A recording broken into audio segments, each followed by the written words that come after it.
Vamos até São Paulo com Guilherme Rajão. Nesse momento, está em andamento uma mega operação contra a atuação do PCC no setor de combustíveis e no setor financeiro. Estamos falando aqui da maior operação contra o crime organizado da história do Brasil em termos de cooperação institucional e amplitude, segundo a Receita Federal. O Guilherme Rajão é que está com a gente para trazer mais detalhes, porque a operação está em andamento, Guilherme. Há pouco trazíamos já alguns detalhes com relação a essas investigações. São mais de 300 alvos, mandados de busca e apreensão, que são cumpridos em pelo menos 8 estados. O que temos de detalhes nesse momento, Guilherme? Seja bem-vindo. Bom dia. Exatamente, Carol, um bom dia para você, para quem está nos acompanhando. Estamos acompanhando de perto essa operação, uma operação que de fato entra para a história. Maior operação nessa ligação aí entre entes de segurança pública e que vai aí certamente marcar, portanto, a história neste dia de hoje, porque a gente tem aí 1.400 agentes nas ruas, 350 alvos entre pessoas físicas e pessoas jurídicas de um esquema bilionário de fraude com relação a postos de combustíveis, sonegação de impostos, fraudes financeiras como um todo. O que a gente percebe, portanto, até aqui é que são pelo menos 8 estados brasileiros alvos dessas operações que acontecem ao mesmo tempo desde o começo da manhã desta quinta-feira. É uma operação chamada de Carbono Oculto e que tem aí, então, com apoio entre o GAECO, do Ministério Público de São Paulo, Ministério Público Federal, a Polícia Federal, Polícia Civil e Militar, Receita Federal, Cefaz de São Paulo, ANP e também a PGE.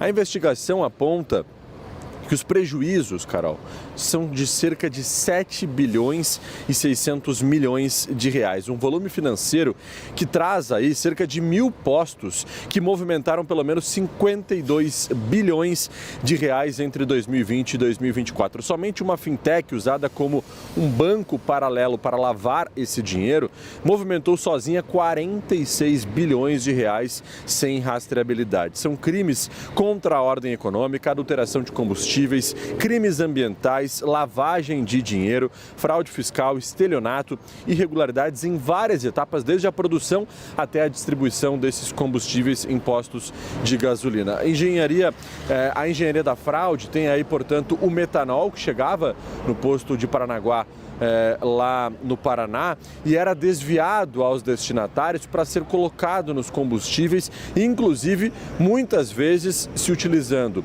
de volumes inferiores àqueles contratados pelas pessoas que chegavam nos postos de combustíveis e diziam: olha, eu quero abastecer, por exemplo, R$200, que daria X litros, só que essa quantidade era inferior à que a pessoa pagava nesses postos de combustível.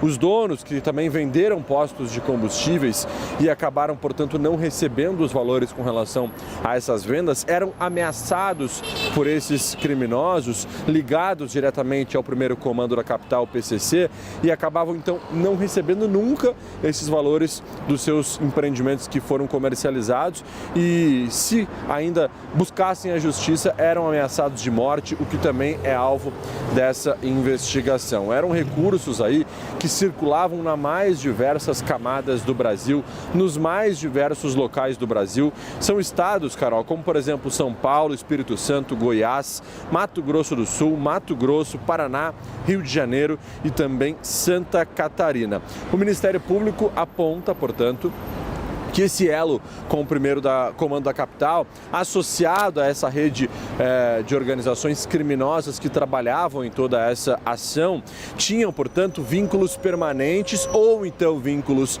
eventuais para dar ainda mais credibilidade ao crime cometido por essas pessoas que atuavam dentro desse sistema. O CIRA de São Paulo vai adotar a partir de agora medidas para tentar bloquear bens suficientes para diminuir os prejuízos causados, cerca de 7 bilhões e 600 milhões de reais, nessa ocultação aí de patrimônios, sonegação de impostos, né, valores que de uma forma ou outra deveriam ser pagos por esses empreendedores, mas não eram pagos, tudo isso com o apoio do primeiro comando da capital. Portanto, uma mega operação em 8 estados brasileiros, a maior operação que tem aí a reunião de forças e de entes de segurança pública da história do Brasil. E a gente vai seguir acompanhando bem de perto. Dentro de instantes eu volto com você também, Carol, diretamente de um desses locais. Inclusive, há uma avenida aqui de São Paulo muito conhecida, a Avenida Faria Lima, que tem aí mais de 30 alvos somente na manhã desta quinta-feira. A gente vai estar por lá para trazer todos os detalhes. Carol, volto com você. E aí é importante, né, Guilherme, esse ponto que você traz para a gente com relação ao cumprimento desses mandados, os locais onde esses mandados são cumpridos, repito, são mandados de busca e apreensão e também mandados de prisão. Estamos falando aqui de um esquema que envolve o setor de combustíveis e também o setor financeiro, porque a ideia dos criminosos, segundo as investigações, era dar, Guilherme, uma aparência de legalidade a esse esquema criminoso.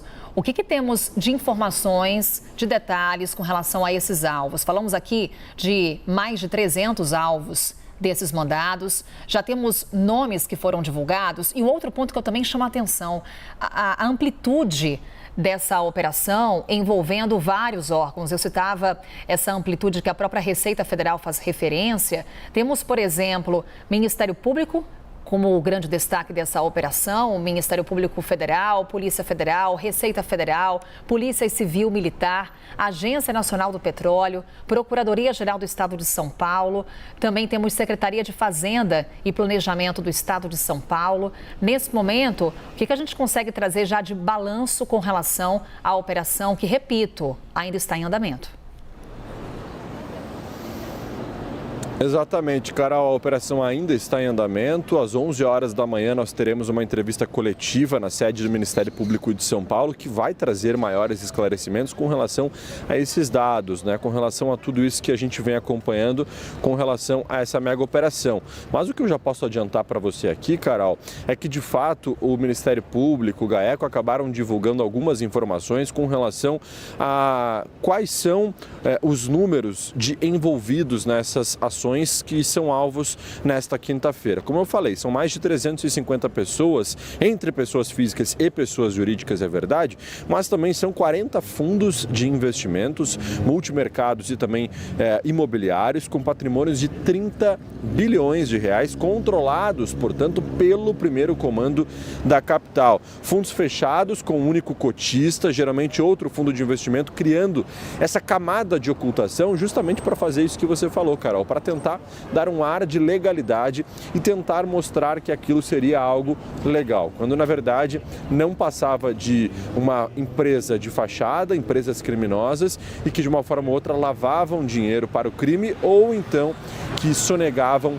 impostos. Entre os bens adquiridos por esses fundos estão um terminal portuário, 4 usinas produtoras de álcool, 1.600 caminhões para transporte de combustíveis e mais de 100 imóveis, dentre os quais 6 fazendas no interior de São Paulo, avaliadas em 31 milhões de reais. Portanto, isso é só um pouquinho daquilo tudo que a gente tem com relação a essa operação, porque de fato os números são gigantescos, Carol. O que a gente percebe é que somente de desvio, de sonegação de impostos, são mais de 7 bilhões e meio de reais. Todos esses imóveis, bens adquiridos, todos são alvos desses bloqueios que serão feitos e estão sendo feitos na manhã desta quinta-feira pelo Ministério Público de São Paulo e por todos esses órgãos que você já citou e que estão juntos nessa mega operação para tentar de uma forma ou outra diminuir os prejuízos ao erário, né, ao nosso país